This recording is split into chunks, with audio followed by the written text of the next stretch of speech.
Hello बच्चों, आपका स्वागत है मेरे चैनल केमिस्ट्री अड्डा में। मैं Surendra Kumar, assistant professor DAV college Kanpur. बेटा हम लोग PhD UP PhD free lecture series start किए हैं, उसका दूसरा क्लास है ये, क्लास 2 है ये।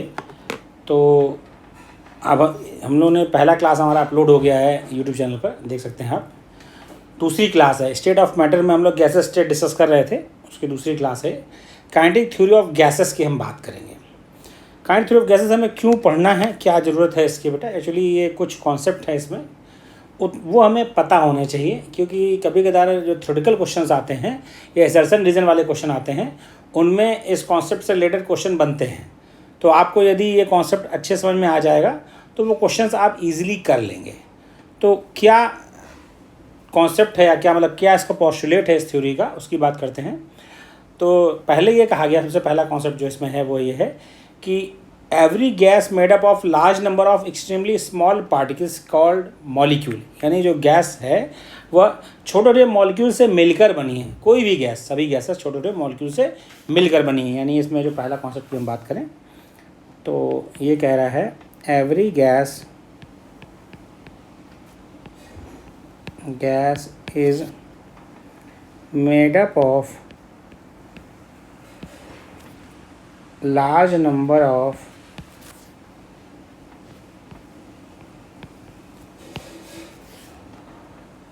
extremely small, बहुत ही छोटे, extremely small particles called molecules कहते हैं। बहुत ही छोटे पार्टिकल्स हैं जो सभी, कोई भी गैस आपकी है, सभी गैसेस मतलब बहुत ही छोटे पार्टिकल्स से मिलकर बनी, इसे मॉलिक्यूल्स कहते हैं। अब यदि हम बहुत छोटे पार्टिकल्स हैं, यदि गैस के हम ओवरऑल मॉलिक्यूल से रिलेट करें, इन मतलब ओवरऑल वॉल्यूम से रिलेट करें इन मॉलिक्यूल्स के वॉल्यूम को, तो वो निग्लिजिबल है। यानी हम यदि बात करें तो एक्चुअल वॉल्यूम जो है इन मॉलिक्यूल्स का, actual volume of the molecules is negligible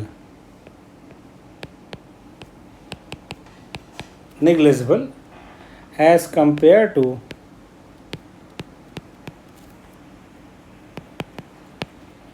the total volume of gas, to the total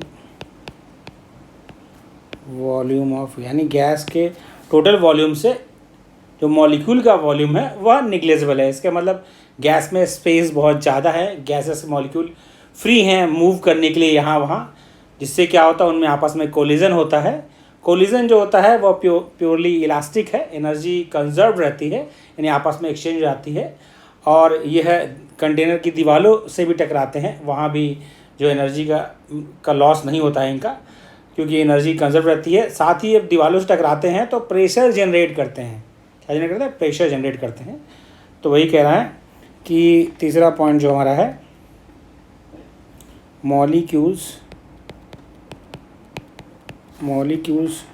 moves continuously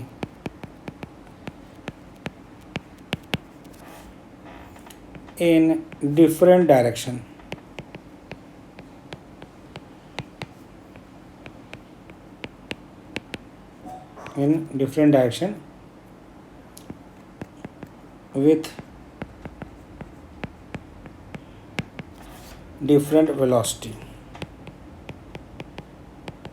with different velocity,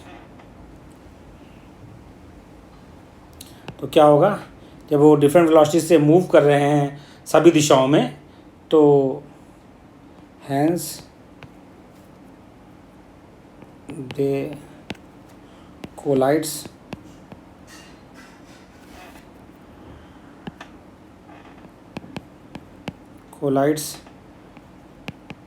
with one another, एक दूसरे से कोलाइड्स करते हैं बेटा,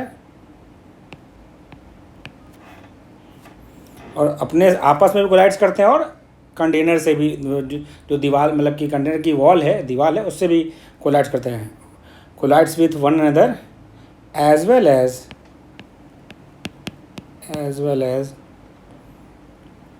on the walls of the container। इससे होगा क्या, यदि कंटेनर की दीवार पे ये टकराएंगे तो so they create a pressure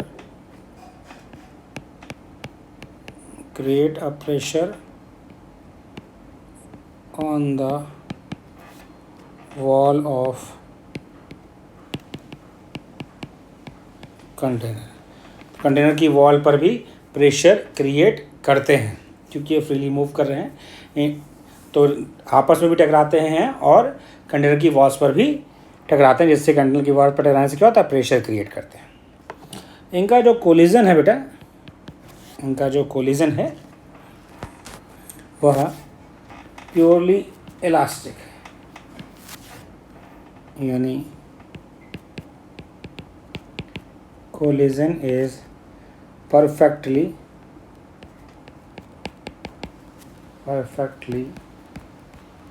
elastic, so energy is transferred। भाई परफेक्टली इलास्टिक है तो एनर्जी ट्रांसफ़र होती है कहाँ, molecule two molecule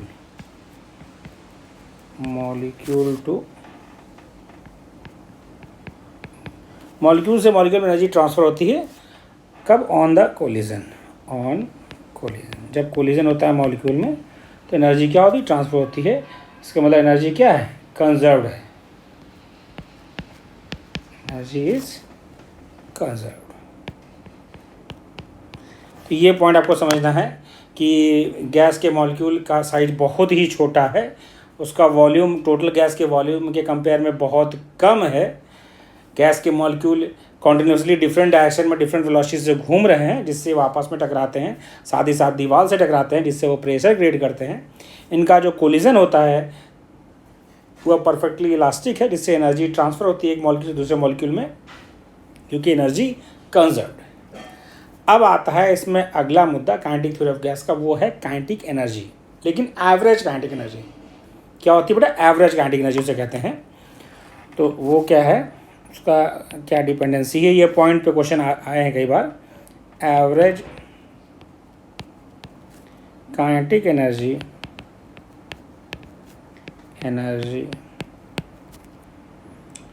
of the molecule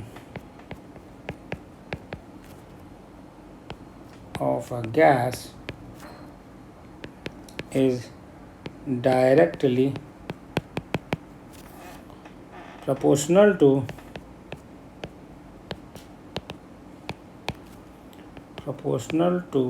the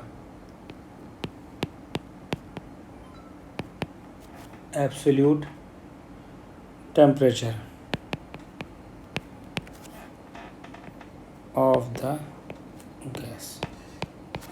absolute temperature मतलब टेम्परेचर इन केल्विन होता है।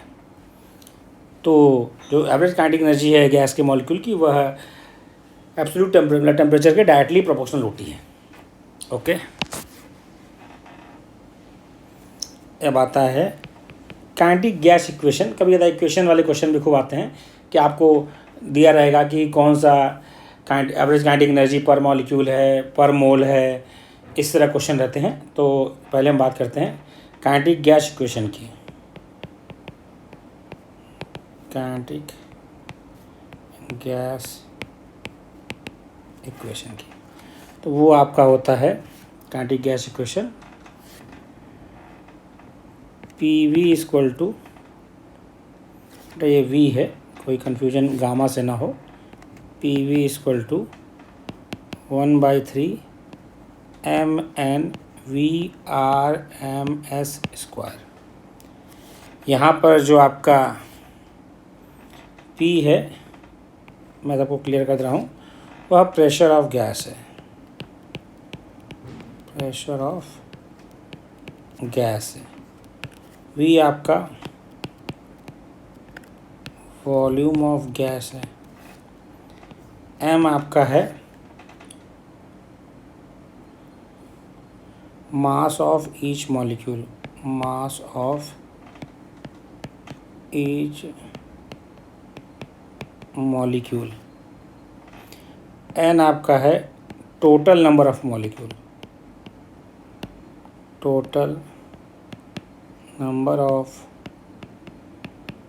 मॉलिक्यूल, और वी आर एम एस आपको पता है बेटा, ये है रूट मीन स्क्वायर वेलोसिटी है। क्या है बेटा ये?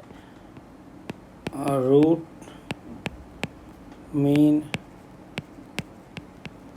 Square velocity. ये आपका काइनेटिक गैस इक्वेशन है। P V equal to 1/3 M N V R M S square. क्या है? P V equal to 1/3 M N V R M S, यानी रूट मीन स्क्वायर वेलोसिटी का स्क्वायर। आपसे डायरेक्टली पूछ सकता है कि मतलब 4 ऑप्शन देखिए, काइनेटिक गैस इक्वेशन पहचानिए आप, तो ये आपको पता होना चाहिए, याद रहेगा, तभी आप क्वेश्चन कर पाएंगे। मैंने कहा क्वेश्चन बहुत सिंपल से आते हैं, आसानी से आप कर सकते हैं, बस ये कि आपको एग्जैक्टली वो चीज़ उस समय ध्यान में हो।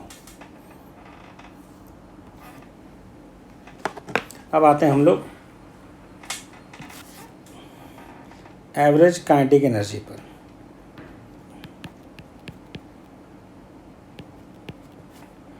एवरेज काइनेटिक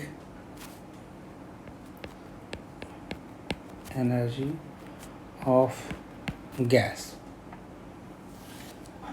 तो यानी के ई इक्वल टू होता है 3/2 nRT। बहुत ध्यान समझिएगा, या इसकी जगह आप कर सकते हैं 3/2 PV, क्योंकि आपको पता है बेटा PV इक्वल टू nRT होता है, क्योंकि PV इक्वल टू nRT होता है, इसीलिए आपका हमने nRT यहाँ PV लिख दिया। तो kinetic energy, average kinetic energy equal to क्या होगा? 3/2 nRT या 3/2 PV।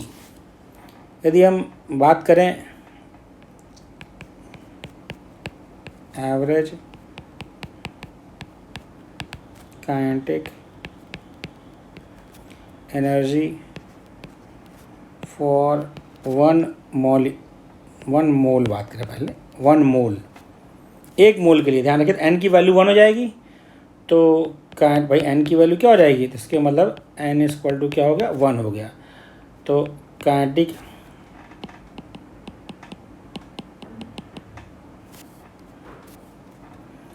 एन इक्वल टू 1 हो गया आपका,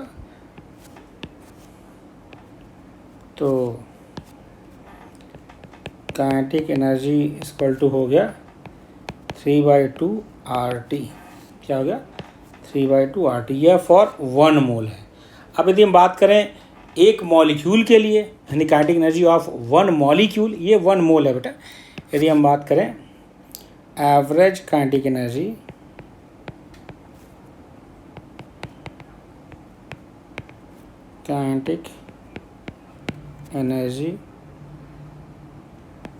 ऑफ 1 मॉलिक्यूल, तो के ई से नोट करेंगे, तो भाई ये आपका था 1 मोल के लिए, तो 1 मोल में एवोगाड्रो नंबर के बराबर मॉलिक्यूल होते हैं, तो वही एवोगाड्रो नंबर से डिवाइड कर देंगे, तो ये हो जाएगा 3/2 R/NA-T। यहाँ पे Na क्या है? Na है एवोगाड्रोस नंबर, इसकी वैल्यू होती है कितना बेटा? 6.02 10⁻23। तो ये जो काइनेटिक एनर्जी है उसकी जगह फॉर्मूला यूज़ किया जाता है फिर 3/2, इसको के कह देते हैं, R/Na को के कह देते हैं। के क्या होता है? के आपका होता है स्मॉल के है, होता है बोल्ट्जमैन कांस्टेंट। क्या होता है? Boltzmann constant. और के इक्वल टू होता क्या है? के इक्वल टू होता है R/Na, यानी universal gas constant divide by Avogadro number, universal gas constant divide by Avogadro number, ये आपका होता है बोल्ट्जमैन कांस्टेंट। तो आपसे एवरेज काइनेटिक एनर्जी पूछे 1 मोल के लिए, 10 मोल के लिए, या एक मॉलिक्यूल की एवरेज काइनेटिक एनर्जी पूछे, आपको फॉर्मूला याद है तो वैल्यू पुट करके आप क्वेश्चन कर सकते हैं। मैंने बता आपसे पहले कहा न्यूमेरिकल्स थोड़ा हमारे पास समय नहीं है, हम थ्योरेटिकल पार्ट डिस्कस कर रहे हैं, समय रहेगा तो कुछ न्यूमेरिकल भी प्रीवियस ईयर क्वेश्चन कुछ हम डिस्कस कर लेंगे पहले, लेकिन पहले थ्योरी कंटेंट पूरा करें। तो ये आपका यहाँ हो गया एवरेज काइनेटिक एनर्जी। अब इसमें एक अगला टर्म आता है क्वेश्चन का, ये क्वेश्चन लोग IR में डिग्री ऑफ फ्रीडम के क्वेश्चन आते हैं। डिग्री ऑफ फ्रीडम का क्वेश्चन भी आप देखेंगे प्रीवियस ईयर यदि आपने लगाया होगा या देखा होगा तो उसमें 1 आध 2 बार डिग्री ऑफ फ्रीडम का क्वेश्चन पूछा गया। बहुत सिंपल है, उसमें एक लीनियर मॉलिक्यूल आता है, एक non linear molecule. Linear non linear वो बताएगा नहीं, आपको मॉलिक्यूल की ज्योमेट्री पता होनी चाहिए कि वो मॉलिक्यूल लीनियर है नहीं लीनियर है, क्योंकि दोनों के फॉर्मूले थोड़े से डिफर हैं। तो फॉर्मूले यदि आपको मतलब कि याद होंगे और साथ ही आपको यह पता होगा कि जो मॉलिक्यूल जिसका हमें डिग्री ऑफ फ्रीडम निकालना है, by translational degree of freedom, rotational degree of freedom, vibrational degree of freedom, में 3 होते हैं टोटल डिग्री ऑफ फ्रीडम है, उसमें ये 3 पार्ट हैं। तो क्वेश्चन आ जाता है, खास बात क्या है, बहुत सिंपल क्वेश्चन, मतलब मैं यदि कहूँ तो 30 सेकंड में क्वेश्चन सॉल्व हो जाएगा, गलत होने की कोई संभावना नहीं, बस आपको फॉर्मूला याद हो तो काम हो जाता है। तो चलिए हम लोग उसकी बात करते हैं। तो हम बात कर रहे हैं डिग्री ऑफ फ्रीडम की।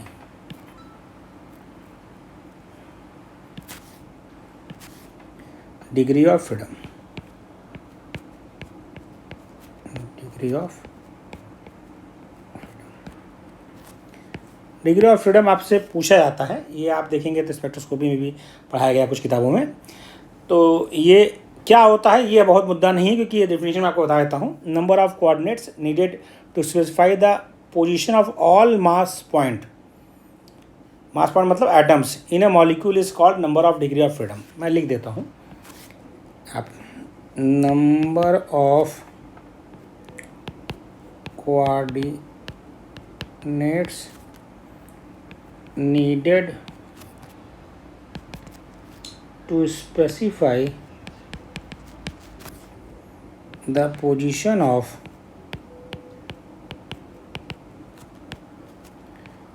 all mass point। Mass point मतलब बेटा एटम, भाई मॉलिक्यूल एटम से मिलके बना है तो उसको यहाँ पर टर्म मास पॉइंट क्या, एटम से मिलकर बना है। All mass points in a molecule, in a molecule is called the number of degree of freedom।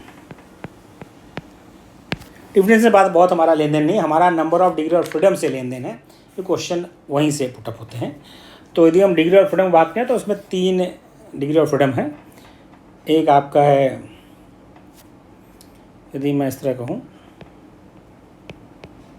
Degree of freedom, तो इसके 3 पार्ट, एक आपका translational degree of freedom, translational degree of freedom, degree of freedom, दूसरा आपका rotational degree of freedom, rotational degree of freedom, और तीसरा आपका है वाइब्रेशनल डिग्री ऑफ फ्रीडम।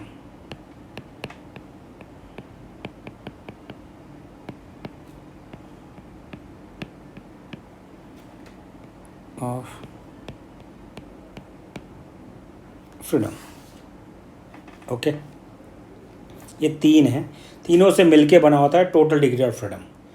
तो आपसे ट्रांसलेशनल पूछ सकता है, रोटेशनल पूछ सकता है, वाइब्रेशनल पूछ सकता है, या टोटल डिग्री ऑफ फ्रीडम पूछ सकता है, बस फार्मूला बेस पर काम हो जाएगा आसानी से। ओके बेटा, हो गया।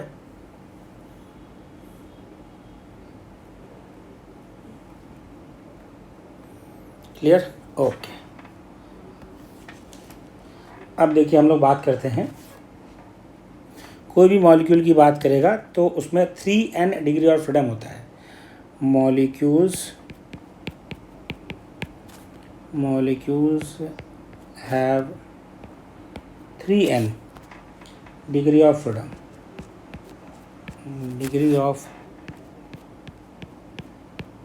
फ्रीडम। यहाँ पे n क्या है, वेयर n इज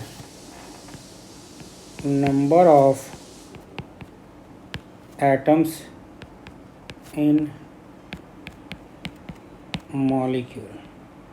किसी मॉलिक्यूल में कितने एटम हैं वह n है, यानी किसी भी मॉलिक्यूल के लिए degree of freedom 3 multiplied by number of atoms होगा। अब इसमें 2 केस आते हैं भाई, मॉलिक्यूल या तो आपका लीनियर होगा या आपका नॉन लीनियर होगा। भाई 2 संभावना है, या तो मॉलिक्यूल आपका लीनियर होगा या नॉन लीनियर होगा। तो हम केस फर्स्ट की बात करते हैं। केस फर्स्ट, अब लीनियर होगा नॉन लीनियर होगा ये आपको मॉलिक्यूल की ज्योमेट्री से क्लियर होगा, वो आपको क्वेश्चन में नहीं बताएगा कि लीनियर मॉलिक्यूल को बताए, फिर तो क्वेश्चन बहुत आसान हो जाएगा। यानी एक साथ आपको 2 चीज़ पता होनी चाहिए। यदि आपने यहाँ प्रोडक्ट गलत किया कि मॉलिक्यूल लीनियर है नॉन लीनियर है, फार्मूला अलग अलग है, तो क्वेश्चन आपका गलत हो जाएगा। तो मॉलिक्यूल लीनियर है या नहीं लीनियर है ये आपको पता होना चाहिए, और लीनियर के लिए कौन सा फार्मूला है और नॉन लीनियर के लिए कौन सा फार्मूला ये भी पता होना चाहिए। तो हम बात करते हैं, पहला हमने केस लिया है for linear molecule having N atom. N एक नंबर आपका होगा, 2 3 4 कुछ भी हो सकता है। तो इसमें क्या क्या चीज़ें क्लियर हैं, फिक्स हैं, देखिए समझिए। ट्रांसनेशनल डिग्री ऑफ फ्रीडम जो इसका होगा डिग्री ऑफ फ्रीडम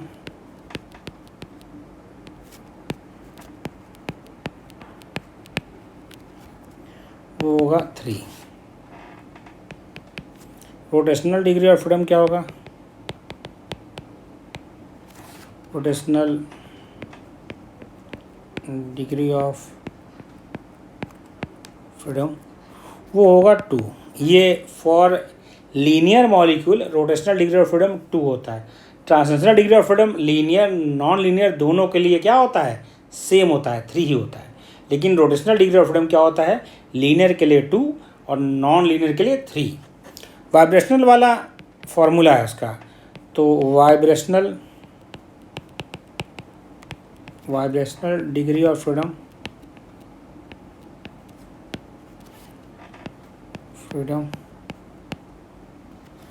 ये आपका होगा भाई, टोटल 3n था, टोटल डिग्री ऑफ फ्रीडम कितना था 3n, और 3 ट्रांसलेशनल हो गया, 2 रोटेशनल, तो -5 कर देंगे। तो ये आपका आ गया वाइब्रेशनल डिग्री ऑफ फ्रीडम। तो मॉलिक्यूल आपको दिया होगा, आपसे वाइब्रेशनल डिग्री ऑफ फ्रीडम पूछ सकता है, रोटेशनल डिग्री ऑफ फ्रीडम पूछ सकता है, टोटल डिग्री ऑफ फ्रीडम पूछ सकता है। तो फार्मूला आपको पहले देखना है, मतलब मॉलिक्यूल समझना है कि लीनियर है कि नॉन लीनियर। हम लोग इस पर क्वेश्चन करेंगे, जैसे और बता दें फार्मूला, फिर जैसे हम क्वेश्चन की बात करते हैं। हमने एग्जाम्पल लिया भाई, लीनियर की बात की है तो CO2 लिया हमने, CO2 लीनियर मॉलिक्यूल होता है, आपको वहाँ ध्यान रखना होगा। तो इसमें हम टोटल डिग्री ऑफ फ्रीडम की बात करें, टोटल डिग्री ऑफ फ्रीडम तो हो जाएगा आपका 3 × 3 मतलब 9। भाई 3 एटम है और 3n फार्मूला होता है। भाई फार्मूला क्या है, फार्मूला आपका 3n है, तो 9 हो गया। अब इसमें ट्रांसलेशनल डिग्री ऑफ फ्रीडम कितना होगा,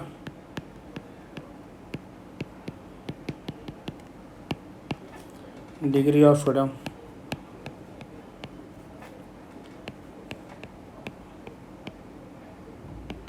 होगा 3। रोटेशनल डिग्री ऑफ फ्रीडम कितना होगा, डिग्री ऑफ फ्रीडम ये आपको बताया था बेटा, लीनियर मॉलिक्यूल है तो 2। वाइब्रेशनल कितना होगा,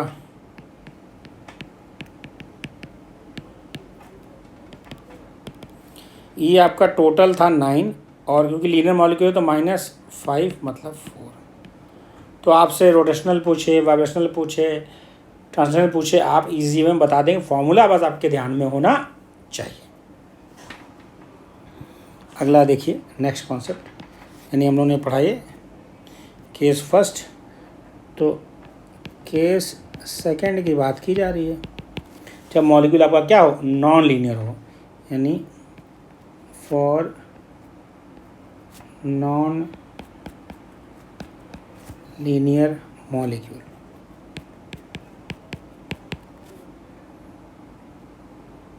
हैविंग n atoms। तो यहाँ पे क्या होगा बेटा,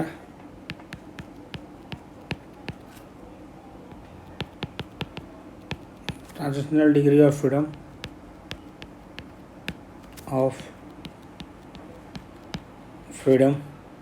इक्वल टू 3। ओके, फिर rotational degree of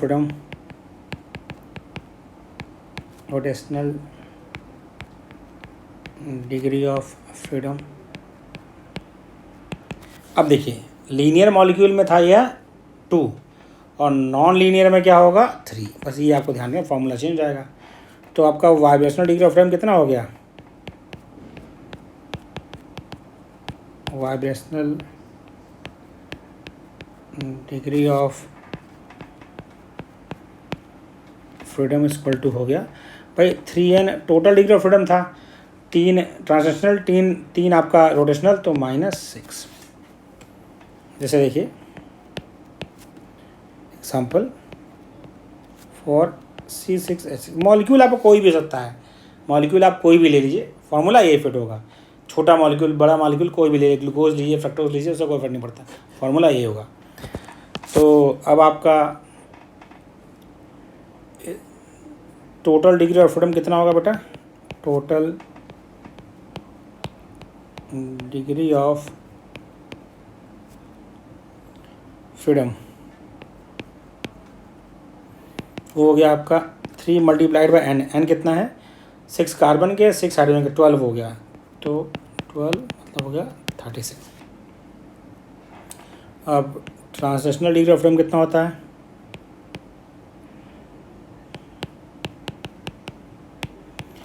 degree of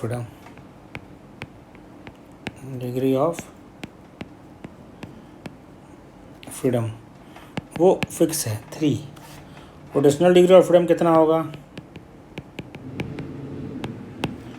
degree of freedom, क्योंकि नॉन लीनियर मॉलिक्यूल है तो यह भी 3 होगा। वाइब्रेशनल वैरी करेगा, तो वाइब्रेशनल डिग्री ऑफ फ्रीडम कितना होगा, वाइब्रेशनल डिग्री ऑफ फ्रीडम हो जाएगा भाई 36 टोटल था -6 मतलब 30। तो फॉर्मूला आपको याद है बेटा, तो आप इजी वे में इसे कर सकते हैं। इसमें कोई भी आपको ज़्यादा मेहनत सोचना विचारना नहीं है, बहुत आसानी से हो जाएगा, ज़्यादा इसमें कोई समस्या नहीं है, इजी वे में हो जाएगा। ओके, क्लियर, किसी कोई डाउट तो नहीं?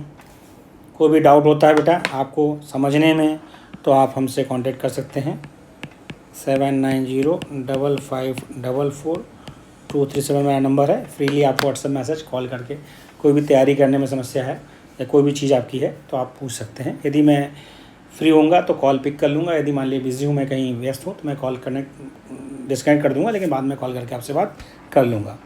अब आते हैं हम लोग अगले पॉइंट पर। एक्चुअली हम गैस की बात कर रहे हैं। अभी पीछे हमने डिस्कस किया कि गैसेस अलग अलग वेलोसिटी से मूव करती हैं, तो उसमें 3 वेलोसिटीज़ हैं आपकी, most probable velocity, average velocity, root mean square velocity. इन पर फार्मूला डायरेक्ट आता है, मतलब क्वेश्चंस आते हैं, फार्मूले आते हैं, दोनों आते हैं।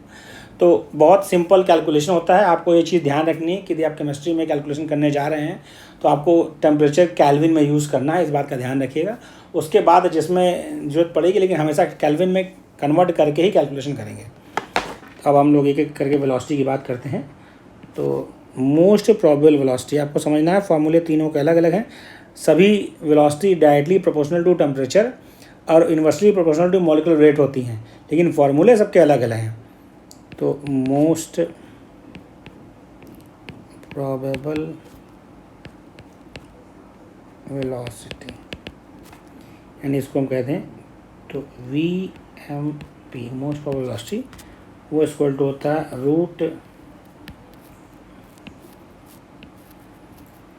√2RT/m। फार्मूले अगर थोड़ा मिलते जुलते हैं, ये 2 है तो आपको ये ध्यान रखना, फार्मूले मिलते जुलते हैं तो फार्मूले में किसी में आपस में कंफ्यूज नहीं होना है, क्योंकि मेरा 2/z की तरह ही लगता है, इसलिए मैं एक बार आपको फिर से बताऊँ 2RT बाई, ये सब पूरा रूट में है। दूसरा आपका है एवरेज वेलोसिटी, ये सभी के फॉर्मूले एग्जैक्ट आपको क्लियर होना चाहिए, किसी में कोई कंफ्यूजन नहीं। VAV एवरेज ये होता है 8RT/πm। फॉर्मूले आपको ध्यान रखने, मैं आपसे बार बार कह रहा हूँ, πm है, पाई मतलब वही 3.14 या 22/7, जो भी आप समझें। नेक्स्ट आपका है root mean square velocity, root mean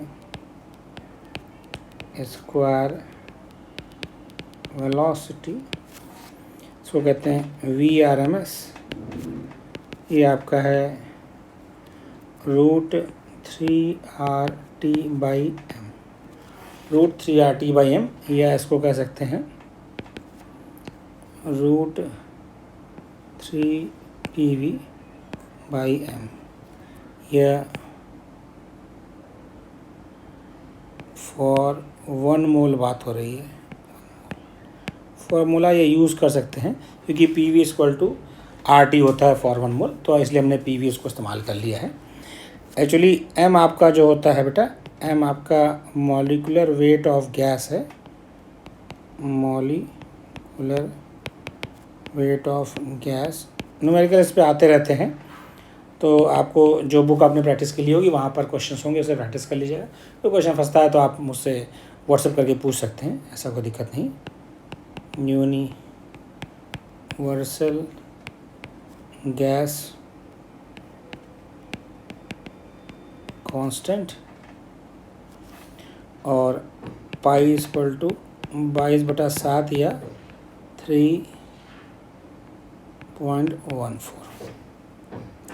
question that velocity निकालने का आता है, और एक क्वेश्चन ये भी एक बार पूछा गया है कि रेशियो क्या है root mean square velocity, average velocity और मोस्ट प्रोबेबल वेलोसिटी का। तो आपको एक सिंपल सा ट्रिक मैं आपको बता दूं, इसमें कैलकुलेट करने की किसी भी गैस के लिए यदि पूछता है तो आपको ये ध्यान रखना, प्रभु श्री राम का नाम ध्यान रखिए, RAM। यह रेशियो है, मतलब अब हम बीच में समझने के लिए, R मतलब root mean square velocity, A मतलब एवरेज वेलोसिटी, M मतलब मोस्ट प्रोबेबल वेलोसिटी। यानी इसको मैं थोड़ा क्लियर कर दूं, ये आपका VRMS = V average = V most probable velocity. यदि मैं करूं तो ये वैल्यू भी आप वहाँ ऑप्शन रहेगा, तो आपको यदि ऑर्डर याद है तो आप चूज़ कर लोगे, वैल्यू याद रखने की बहुत ज़रूरत नहीं है। 1.224 = 1.128 ये ऑर्डर आपका है। तो जो आपको ध्यान रखना है, कभी भी आपका जो है पूछ लेता है कि मतलब कि बढ़ते क्रम में बताइए, घटते क्रम में बताइए, तो आपको ये चीज़ ध्यान रखनी है भाई, राम प्रभु श्री राम का नाम ध्यान रखिए। रूट मीन स्क्वायर वेलोसिटी सबसे ज़्यादा, फिर एवरेज वेलोसिटी, फिर मोस्ट प्रोबेबल वेलोसिटी। किसी भी पर्टिकुलर गैस के लिए पर्टिकुलर टेम्परेचर पर यही रेशियो होगा। तो इतना हम लोग इस क्लास में रखते हैं, छोटी छोटी क्लास रख रहे हैं बेटा, ताकि आपको बोरिंग ना हो, क्लास आपको अटेंड करना आसान हो। ये है क्लास आपको जब मिलेगी तो दूसरी क्लास भी आपको फटाफट, मैं कोशिश करता हूँ कि एक दिन में 2 से 3 क्लास में अपलोड करने का प्रयास करूँ, तो ठीक है। तो अब यहाँ तक रखते हैं, इसके आगे हम लोग को अभी पढ़ना है, इसमें भी पार्ट बचा हुआ है, उसका 4 पार्ट में हो। आइडियल गैस क्या होता है, रियल गैस क्या होता है, कंप्रेसिबिलिटी क्या होती है, कंप्रेसिबिलिटी भी क्वेश्चन आ चुका है कई बार, उसमें थोड़ा समझना भी है। और उसके बाद वंडर वॉल इक्वेशन, उसमें A का क्या रोल है, B का क्या रोल है, उसका यूनिट क्या है। तो इस तरह के बहुत से क्वेश्चन हैं जो हम लोग करेंगे नेक्स्ट लेक्चर में। Okay, good day.